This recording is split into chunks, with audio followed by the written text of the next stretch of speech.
10장 10절에 보면 도둑이 오는 것은 도적질하고 죽이고 멸망시키려는 것이다 했습니다. 사탄은 하나님의 영광스러운 역사를 방해하고 그리고 불순종했죠. 아담과 하와마저도 넘어뜨리고 공격해서 생명의 은혜의 역사를 누리지 못하도록 방해했습니다. 목적 자체가 파괴하는 것입니다. 거짓된 것입니다. 그래서 거짓의 압이라고까지 말씀을 표현하고 있죠. 실낙원 되었습니다. 아담과 하와가 낙원에서 쫓겨나서 참 고통스러운 삶을 자자손손 유전적으로 또 우리 인생들이 자범죄를 지음으로 이 두 가지 죄와 허물로 말미암아 영원히 죽게 되고 고통을 당하게 되었습니다. 그러나 이 모든 것을 하나님이 긍휼히 여겨주시고 하나밖에 없는 독생자들 예수 그리스도를 통해서 회복해 주셨습니다. 그래서 낙원의 회복이라고 볼 수 있죠. 낙원에서 쫓겨났으나 낙원으로의 회복을 하나님께서 허락하셨는데 예수 그리스도를 통한 이 생명수의 강물의 은혜의 역사를 통해서 허락해 주신 것이죠. 그래서 요한복음 10장 10절 후미의 결론에 그러나 내가 온 것은 양으로 생명을 얻게 하고 더욱 풍성히 얻게 하려고 했다 그랬죠. 그래서 요한복음의 말씀의 10장 10절의 말씀은 성경의 제반적인 전반에 대한 말씀을 총체적으로 한 구절로 말씀한 거 아니겠습니까? 떨어져 버리고 파괴되어져 도무지 소생 불가능할 것 같은 자들을 회복시키고 살리시고 새롭게 하고 강건케 하고 영원히 누릴 수 있도록 하나님이 은혜를 허락하여 주셨는데 바로 이 성경의 맨 마지막 끝장 요한계시록 22장의 말씀을 통해서 그에 대한 확실한 답을 주고 계신 거죠. 자, 1절 보세요. 또 그가 수정같이 맑은 생명수의 강을 내게 보이니 하나님과 및 어린 양의 보좌로부터 나왔다. 창세기 2장과 에스겔서 47장에 보면 이 생명수의 강이 흘러 넘쳐나는 것을 말씀하고 있죠. 어디서부터입니까? 보좌로부터 하나님께로부터 흘러 넘쳐 나오는 것이죠.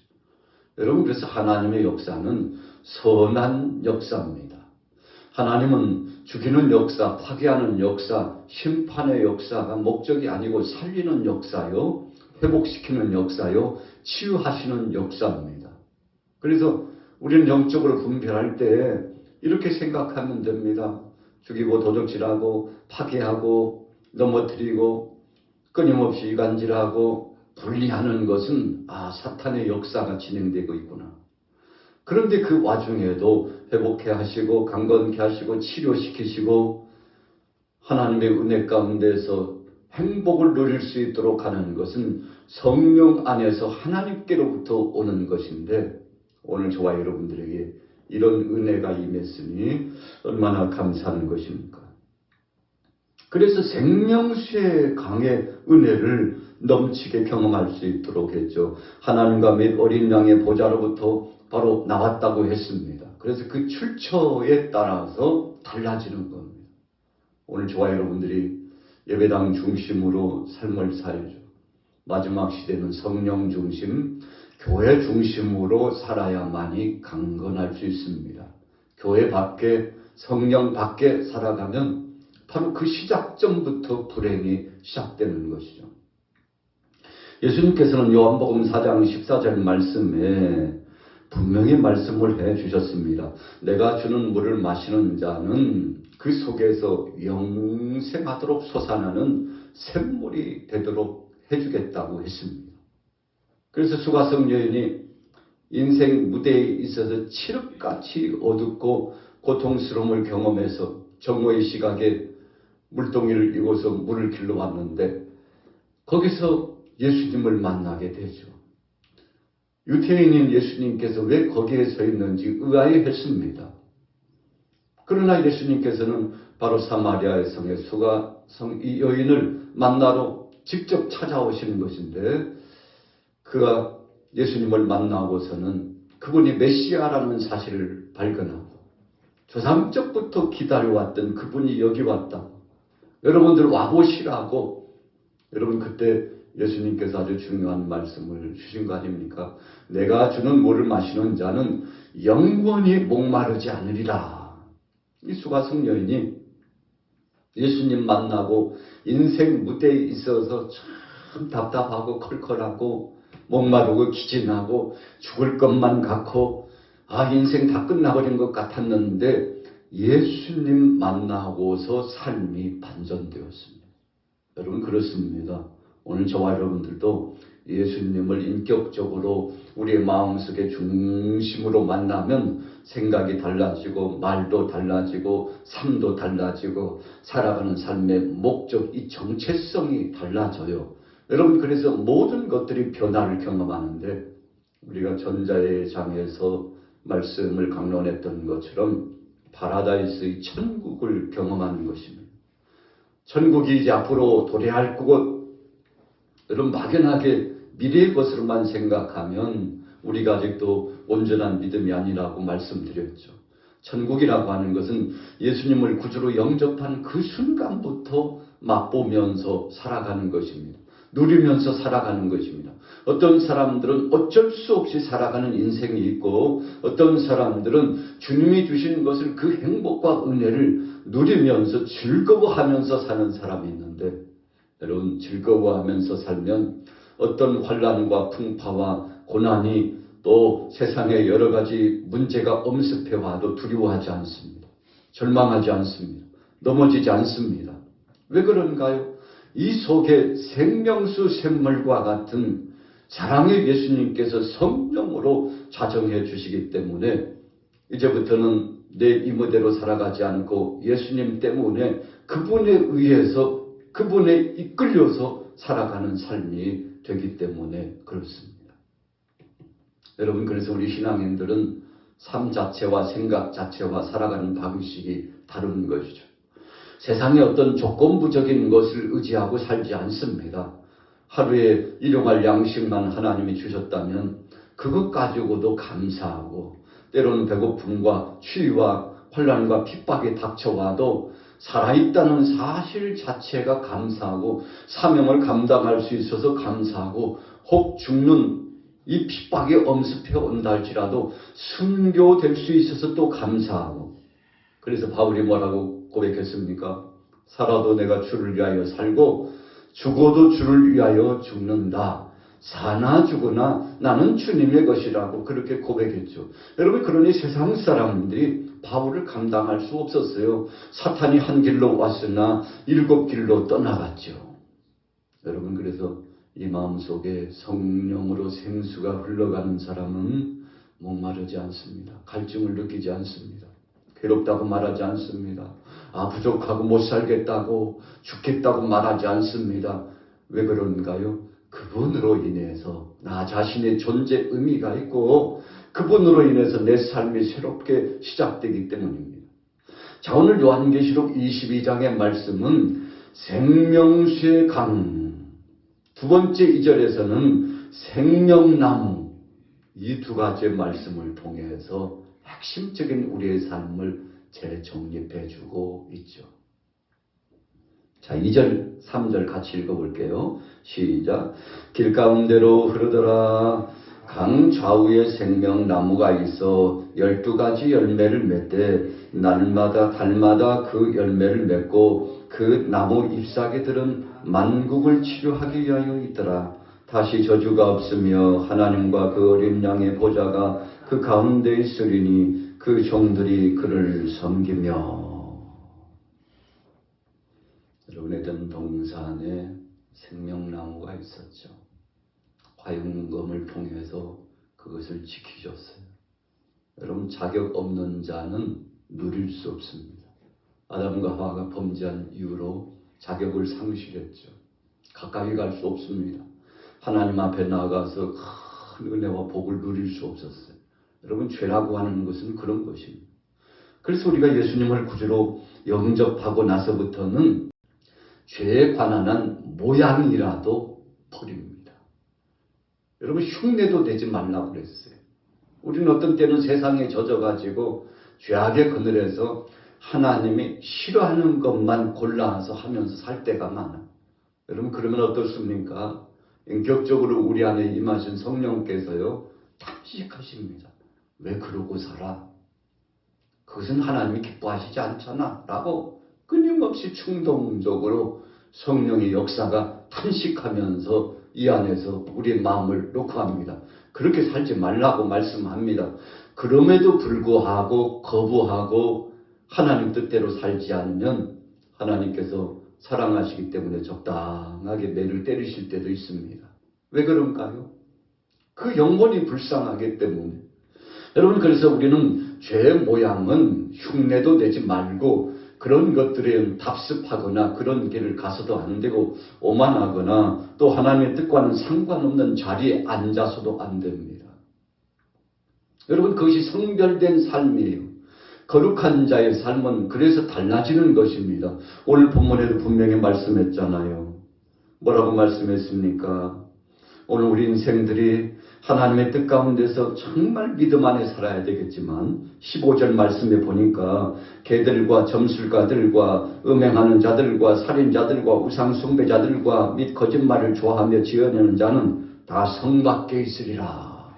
여러분, 말은 주님을 영접하고 믿음대로 산다고 하지만 삶이 달라지지 않는 사람들은 다 가짜라는 것입니다. 그래서 개들과 그래서 개가 무엇입니까? 여러분, 개는 먹은 것을 다시금 토해내는 짐승입니다. 그 더러운 짐승이에요. 그래서 먹은 것을 토해냈다는 것은 주님의 은혜를 믿음으로 받았으나 그것을 가치 있게 삶 속에 적용하고 살지 않고 삶 자체가 믿는 사람답지 않게 가정스럽게 이중적인 생활을 한다는 것입니다. 이런 사람들은 주님을 100번, 1000번 불러도 구원의 반열에 못 들어간다는 것이죠. 왜 그렇습니까? 말은 예수를 그리스도로 영접했다고 했지만 삶을 보면 그것은 지식에 불과하고 생각에 머물는 것에 불과하고 도저히 주님을 믿는 사람이라고 볼 수 없기 때문에 그런 것입니다. 그래서 예수님은 분명히 말씀했어요. 주여 주여 하는 자가 다 천국에 들어가는 것이 아니요 내 아버지의 뜻대로 행하는 자가 들어가리라. 무슨 뜻입니까? 마지막 때가 되면 알곡과 쭉정이를 다 주께서 구분하신다고 말씀했던 거 아니겠습니까? 여러분, 그래서 우리가 주님을 믿노라 하고도 삶이 변화되지 못하는 것은 쭉정이에 해당되는 삶이 아니겠습니까? 우리는 믿음 따로 삶 따로가 돼서는 안 됩니다. 믿음 안에서 삶이 함께 동반돼야 합니다. 그래서 야고보서의 말씀에는 행함이 없는 믿음은 죽은 것이다 그랬어요. 실천적인 삶으로 보여지지 않는다면 다 가짜라는 것입니다. 여러분, 요한서의 말씀에는 하나님의 말씀을 지키지 않는 자는 하나님을 사랑하는 것이 아니라고까지 했고 결국은 그들에게는 영생에 복이 없다고 말씀하고 있지 않습니까?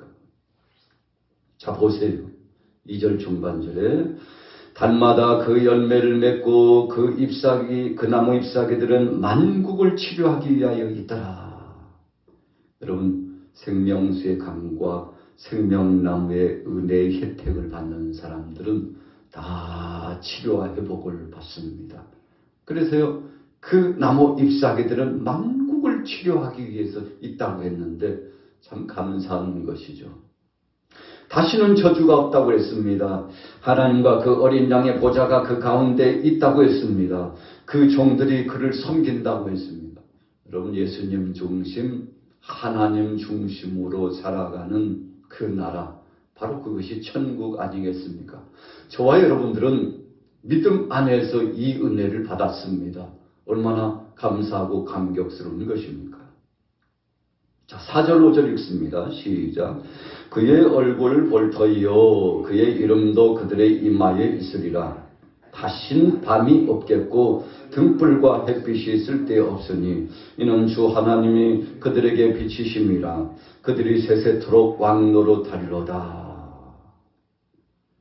여러분, 우리 이마에 예수 그리스도의 이름이 딱 찍혀 있다고 표현하는데 뭐 인쇄체로 해가지고 탁 찍습니까? 우리가 인간적으로 생각하는 그런 표현 이상형입니다. 누가 말하지 않아도 예수 믿는 사람인지 믿지 않는 사람인지 성령으로 인을 치시겠다는 것입니다. 여러분, 그래서 이 인을 치는 것은요, 너는 내 것이라고 이제 인정하겠다라는 하나님의 선언입니다. 참 행복한 것이죠. 그래서 우리는 선악간의 심판을 받아요. 이 양심이 하나님 앞에 나가서 호소하기도 하고 고백하기도 합니다. 누가 말하지 않았는데도 불구하고 하나님 앞에 서면 마치요 주마등처럼 영상의 스크린처럼 쫙 지나가고 모든 것이 벌거벗은 형상처럼 드러납니다. 여러분, 우리가 이 죄를 범하는 사람이요, 법 앞에 가면 부들부들 떱니다. 왜 떱니까? 그 양심이 호소하고 있기 때문에 그렇습니다. 그래서 거짓말 탐지기를 하면은 거짓말을 하고 있는지 아니면 진실을 말하는지 알 수 있다고 그러지 않습니까? 왜 그런가요? 이 심리적으로 하나님이 주신 이 심판, 양심의 심판을 통해서 채찍질하고 구분한다는 의미 아니겠습니까? 여러분, 우리는 예수 그리스도를 구주로 영접한 그 순간 정말 신실한 믿음으로 나아가면 마치 가장 중요한 인이 이 머리에 인을 치는 것처럼, 여러분, 너는 내 것이라고 성령께서 우리와 함께 임재하시는데 참 행복자가 되는 것이죠. 거기는 다시 밤이 없다고 그랬습니다. 등불과 햇빛이 쓸데없다고 그랬습니다. 하나님께서 영원토록 비치시며 임재하시기 때문이라고 그랬죠. 여러분, 그래서 다시는 햇빛이 필요치 않고 해와 달이 필요치 않고, 여러분, 새하늘과 새 땅을 허락하시고 거기에는 성전도 필요 없다고 그랬죠. 하나님께서 친히 거룩한 성전 되시고 하나님의 영광을 받으시기 때문에 그렇다고 말씀했죠. 자, 이 영광스러운 광경을 봤던 요한 사도가 주 예수여 어서 오시옵소서. 오늘 6절부터 마지막 절까지는 이제 총체적으로 핵심을 결론하고 있습니다. 자, 7절에 보세요. 보라, 내가 속히 오리니 이 두루마리 예언의 말씀을 지키는 자는 복이 있도다. 여러분, 약속의 말씀을 굳건히 붙잡고 주님 곧 오신다는 사실을 끝까지 믿음으로 고백하라는 거죠. 자, 10절에 보세요. 예언의 말씀을 임봉하지 말라. 때가 가까우니라. 여러분, 임봉이라는 것은 감추어 두었다가 때가 되면 오픈하겠다는 것인데 이제는 그럴 필요 없다는 것이죠. 요한 사도가 받은 이 말씀을 임봉할 필요가 없어요. 받은 말씀을 가지고 나가서 소아시아 지역의 7교회에 나가 선포했습니다. 사랑하는 제자들에게 전하고 가족들에게 전하고 자신의 민족에게 전하고 모든 족속에게 전할 수 있도록 나가서 선포했습니다. 참 복된 것이죠. 얼마나 감격스러웠을까요? 자신이 먼저 경험한 그 은혜의 세계를 나가서 전했는데, 그래서 오늘 저와 여러분들도 이 은혜의 세계를 말씀으로 체험할 수 있게 된 거 아니겠습니까? 그러나 보세요. 11절에 불의를 행하는 자는 그대로 불의를 행하고 더러운 자는 그대로 더럽고 의로운 자는 그대로 의를 행하고 거룩한 자는 그대로 거룩하게 하라. 여러분, 믿음의 사람들이 여전히 그 믿음을 굳건히 지키라는 것이고, 이미 버리운 자, 하나님을 떠난 자들은 심판밖에 없다는 선언이죠. 12절에 보라, 내가 속히 오리니 내가 줄 상이 내게 있어 각 사람에게 그 행한 대로 갚아주리라. 여러분, 그래서 우리가 교회 공동체를 섬기면서 또 기관에서 섬기고 직분을 가지고서 주님의 몸된 교회에 나가서 헌신하고 누가 보든지 안 보든지 정말 헌신하고 충성하지 않습니까?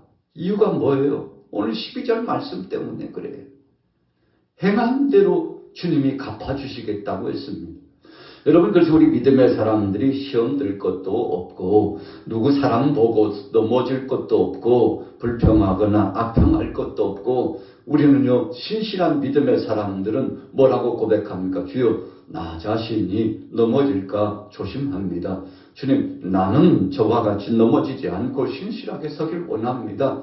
여러분, 어떤 불협화음과 비진리의 사실을 보면 우리가 손가락질하고 지탄의 대상으로 삼고 그리고 끊임없이 적대적인 관계를 가지고서 폄하시키고 그런 것보다도 더 중요한 것은 그것을 거울 삼아서 나 자신을 비춰보는 겁니다.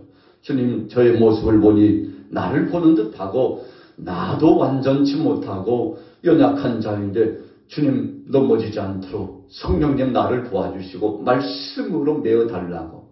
여러분, 이것이 신자의 올바른 삶의 모습입니다. 그래서 믿음의 사람들은 자기 자신을 먼저 보는 거죠. 모든 문제가 내게 있다고 생각하는 것이 믿음의 사람의 아름다운 행보입니다. 왜 그런가요? 하나님은 행한 대로 갚아주시겠다고 했으니까 남 걱정할 여력이 없죠. 여러분, 믿음 없는 사람은 늘 주위 사람을 봐요. 주위 환경을 봐요. 저런 사람들 때문에 안 된다고, 이런 일 때문에 세상 못 살겠다고.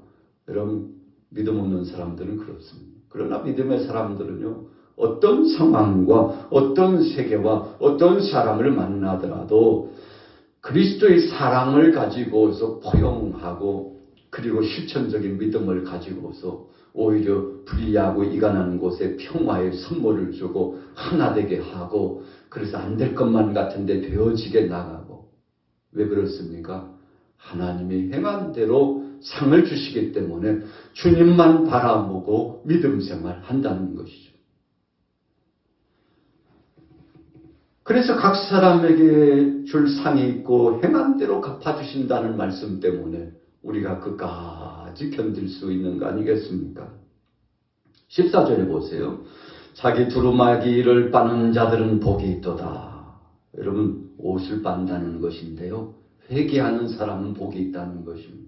그래서 우리가 예수님을 구주로 영접하고도 참 엄청난 유혹들이 찾아옵니다. 저도 마찬가지고요. 여러분들도 마찬가지. 하루에도 몇 번씩 넘어지죠. 그러나 그때마다 철저하게 나 자신을 회개하고 옷을 빨듯이 내 삶이 하나님 앞에 온전히 설 수 있도록 자신을 성찰하고 경책하는 것이 중요하다는 것입니다. 자, 17절에요. 성령과 신부가 말씀하기를 오라 하시는도다. 듣는 자도 오라 할 것이요 목마른 자도 오라 할 것이요 원하는 자는 값없이 생명수를 마시라. 생명수를 받으라. 여러분, 문은 열려 있습니다. 그래서 교회 문은 열려 있고 복음의 문은 열려 있고 아직 기회가 주어져 있죠. 이때 우리는 주님 앞에 나가는 것이죠. 지금은 구원받을 만한 때입니다. 아직은 하늘문이 닫히지 않았습니다. 오늘 요한계시록의 마지막의 말씀은 모든 자가 이 말씀을 붙잡고 주님 앞에 나오기를 소원했죠. 여러분, 왜 주님 앞에 나갑니까? 위로받기 위해서. 그분을 통해서 상받기 위해서. 그분만이 소망이시기 때문에 나가는 것이죠.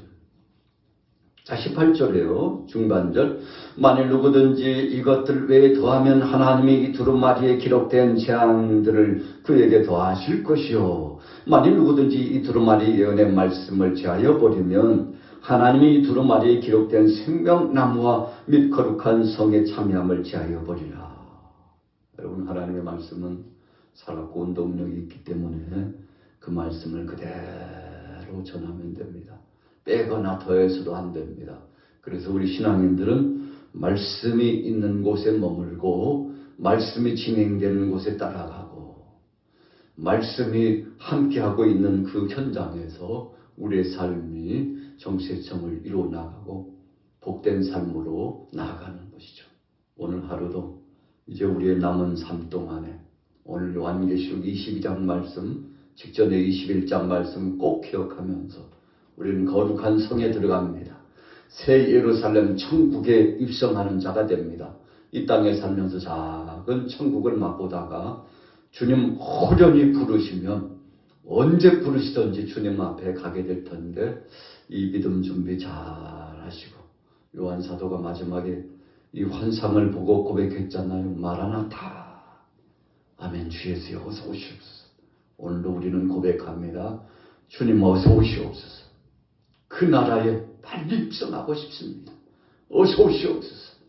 그러면서도 우리는 이 땅에서 우리에게 주어진 일을 최선을 다하는데 오늘 하루도 이 믿음을 가지고 승리하게 되시기를 예수님의 이름으로 축원합니다.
Lord.